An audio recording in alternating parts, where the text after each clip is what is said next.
Hi guys, this is my preview for the Scotland against Wales game, the second match of the second round of the 2021 Six Nations. Both teams were hit by injury pretty badly from last week. Scotland, we've lost three key players, Cammy Redpath, Sean Maitland and Jamie Ritchie. They are replaced by Jamie Lang, Darcy Graham and Blade Thompson.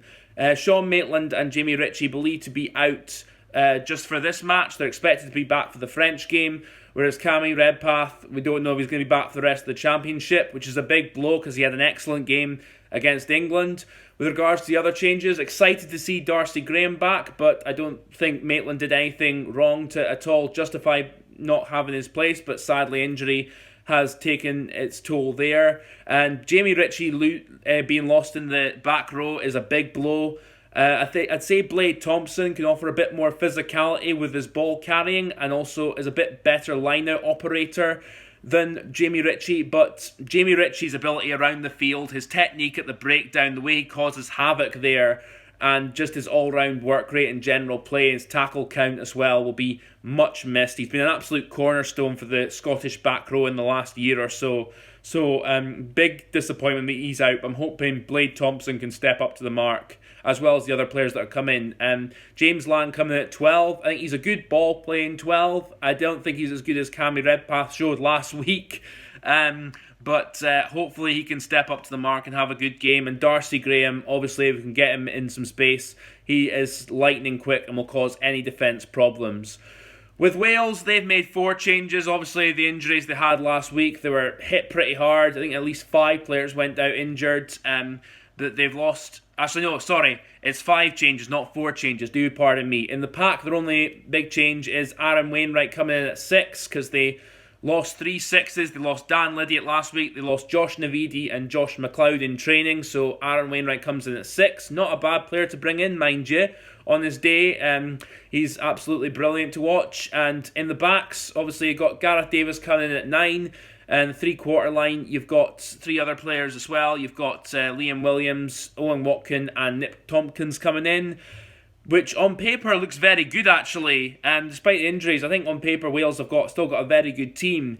But it'll be interesting to see how Tompkins and Watkin combine in the centre because they've not really played together. I think Scotland can look to maybe target there defensively a bit because they can both be a bit liabilities there sometimes. But of course we can't let them just have the ball and allow them to do what they do best with the ball.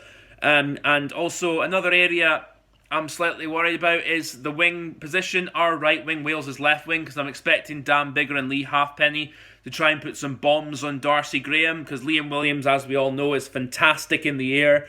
So if they're kicking down his channel, Darcy Graham needs to be absolutely on it, because Liam Williams will try and target him and take those balls all day long. Although maybe a few question marks about how match fit Liam Williams will be, since he's not played for a few weeks because of suspension. But overall, on paper, I'd say that's a very good team for Wales, and they'll cause anyone problems. So from last week, I'd say going on form, Scotland definitely the favourites, but again, and at Murrayfield I would say we're the favourites as well, but obviously the crowd factor can play a part there. And I think also there's a lot to prove for Scotland as to can we back up our performance from last week. Can we live up to being the favourites in this match? And can we match up a Welsh team which looked, I thought, a lot better against Ireland than they did last year? Still areas they can work on. We can definitely target them at the lineouts. I thought Johnny Gray was outstanding against England in that department, and I think he will be all over the Welsh lineout like a rash, hopefully targeting the throws well there. And also we need to make sure we get the balance right of when to not compete at the lineout, to be set up for the driving maul, and when to compete and cause them problems. And in my mind, I think we can definitely target them there. The scrums, on paper, I'd say 50-50, but there was some good matchups there, particularly between both sets of props. That'll be a key battle, I think. And at the breakdown, the back rows, I think, will also be key. Hamish Watson, absolutely outstanding. I think he's can prove himself against Justin Tibrick, who I thought had an excellent game against Ireland as well, and that's going to be a fascinating battle between the two sevens. Two number 8s, Matt Ferguson, of course, excellent, and Talupe Faletau, we all know his qualities, so that's going to be a really, really fascinating battle to see.